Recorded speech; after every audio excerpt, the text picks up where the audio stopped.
آج ہم آسمانوں کے بارے میں ڈسکس کریں گے۔ سورہ اسراء میں جو معراج کا واقعہ ہوا تھا ہمارے رسول اللہ صلی اللہ علیہ وسلم کے ساتھ، اس میں آسمانوں کی چابی ہے، اور یہ آسمانوں کی چابی بہت ضروری ہے سمجھنا سورہ کہف کو سمجھنے کے لیے۔ آسمان وہ ہے جس میں سورج، چاند، ستارے تیر رہے ہیں، یہاں سے پانی اور ندیاں اترتی ہیں۔ اس کی کوئی ایسی سطح ہے جہاں پہنچنے والوں پر دھواں اور آگ کے گولے گرائے جاتے ہیں، اور یہ سورہ رحمان میں ہے۔ اور یہی جگہ ہماری دنیا کے آسمان کی حد ہے۔ یہ آسمان ستاروں سے مزین بھی ہے۔ یہ بہت بڑا پھیلاؤ ہے جو ہمارے سر کے اوپر سے شروع ہوتا ہے اور کھربوں میل تک پھیلا ہوا ہے۔ کچھ انٹرسٹنگ فیکٹس میں آپ سے شیئر کرنا چاہتی ہوں۔ آئی ہوپ کہ آپ انجوائے کریں گے۔ قرآن میں 4 جگہ آسمان کے ڈیزائن ڈسکس ہوا ہے، 6 جگہ آسمانی مخلوقات کا ذکر ہے، 3 جگہ آسمان سے رزق اترنے کا ذکر ہے، 6 جگہ آسمان کے راستے اور دروازوں کا ذکر ہے، 2 جگہ آسمان کے جذباتوں کا ذکر ہے، 2 جگہ جنات اور شیاطین کا آسمانوں میں آنے جانے کا ذکر ہے، 3 جگہ آسمان سے اترنے اور اس میں چڑھنے والی چیزوں کا ذکر ہے، 16 جگہ آسمان کے مقدر کے بارے میں جاننے کو ملتا ہے کہ بالآخر اس آسمان کے ساتھ ہوگا کیا۔ 5 مرتبہ اللہ سبحانہ تعالیٰ کے اس عظیم و شان تخلیق کی قسم اٹھائے جانے کا ذکر ہے۔ قرآن میں 7 جگہ آسمانوں کے تعداد کے بارے میں ملتا ہے کہ وہ 7 ہے، اور اسی کی مثل زمین بھی 7 ہے۔ اتنا تو واضح ہو چکا ہے کہ آسمان کو اس پوائنٹ تک سائنس کے ذریعے تو جاننا امپاسبل ہے۔ لہٰذا قرآن اور حدیث کے سائے میں آسمان کے کمپوزیشن کو ایکسپلور کرتے ہیں۔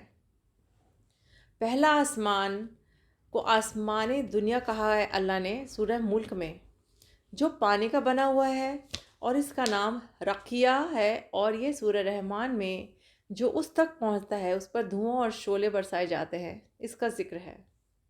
معراج کی حدیث کے مطابق اسی پہلے آسمان میں حضرت آدم علیہ السلام اور حوا علیہ السلام دوسرا آسمان سفید موتیوں کا بنا ہوا ہے، اور اس کا نام اسفلون ہے۔ بخاری اور سنن نسائی کی حدیث کے مطابق وہاں حضرت عیسیٰ علیہ السلام اور حضرت یحییٰ علیہ السلام رہتے ہیں۔ تیسرا آسمان کیلون کہلاتا ہے، اور وہ لوہے کا بنا ہوا ہے، اس میں حضرت یوسف علیہ السلام رہتے ہیں، اور کچھ روایتوں کے مطابق اس میں اسرائیل کے ہونے کا بھی ذکر ہے، جو ملک الموت ہے، یعنی موت کے فرشتے۔ اس کے اوپر چوتھا آسمان ہے جو پیتل کا بنا ہوا ہے، اور اس کا نام ماؤنہ ہے۔ اس چوتھے آسمان پر حضرت ادریس رہتے ہیں علیہ السلام رہتے ہیں، جن کا ذکر سورہ مریم میں بھی کیا گیا ہے آسمان کے ساتھ۔ 5واں آسمان رکاش چاندی کا بنا ہوا ہے، یہاں ہارون علیہ السلام رہتے ہیں، اور جہنم کے دروگا ملک کے ہونے کا بھی ذکر ہے۔ ان کا ذکر سورہ الق میں بھی ہے، جہاں انہیں زبانیہ کہہ کر بلایا گیا ہے۔ زبانیہ ایک گروپ ہے فرشتوں کا جو سورہ الق میں منشن کیا گیا ہے۔ چھٹا آسمان دقنا کہلاتا ہے، یہ سونے اور سرخ پتھروں کا بنا ہوا ہے، اس میں موسیٰ علیہ السلام رہتے ہیں۔ سونے جیسا سنہرا اور یاقوت جیسا سرخ پتھروں کا آسمان۔ سورہ نجم کے مطابق یہاں ایک عظیم و شان درخت ہے جس کی جڑیں اسی چھٹے آسمان سے شروع ہوتی ہیں، اور اس کی شاخیں 7ویں آسمان تک جاتی ہیں۔ اس درخت کا نام سدرۃ المنتہا ہے۔ یہ بیری کا ایک درخت ہے جس کے پتے بڑے اور پھل مٹکوں جیسے ہیں۔ اس درخت پر سونے کے پروانے اڑتے رہتے ہیں۔ رسول اللہ صلی اللہ علیہ وسلم نے کہا کہ دنیا کی کوئی مخلوق اس درخت کے رنگوں کی خوبصورتی کا بیان نہیں کر سکتی۔ اس کے اوپر 7واں آسمان ہے جسے عاربہ کہتے ہیں، جس کا ذکر اہل کتاب کے یہاں بھی عربوت کے نام سے ملتا ہے۔ یہاں ابراہیم علیہ السلام رہتے ہیں۔ یہ ایسی روشنی سے بنا ہوا ہے کہ جسے انسان سمجھ نہیں سکتا۔ سدرۃ المنتہا کی شاخیں اسی آسمان تک پہنچتی ہیں۔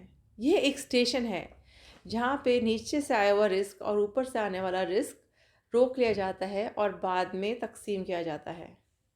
لیکن اس کے اوپر کیا ہے؟ اس کے اوپر عرش ہے اللہ کا، جسے 8 فرشتے اٹھائے ہوئے ہیں۔ یہ عرش سرخ یاقوت کا بنا ہوا ہے، اور اس عرش کے اوپر کرسی ہے، اور یہ انسان سمیت تمام مخلوق کے علم کی انتہا ہے، کیونکہ اس کے اوپر عرش کا مالک ہے۔ وہ اللہ رب العزت جو خالق ہے اس کائنات کا۔ اس عرش کے داہنی طرف لوح محفوظ ہے۔ یہ سب اللہ کے الفاظ کن سے بنے ہیں۔ اس عظیم و شان قوت کا ذکر 7 بار ملتا ہے کہ جب ہم کسی چیز کا ارادہ کرتے ہیں تو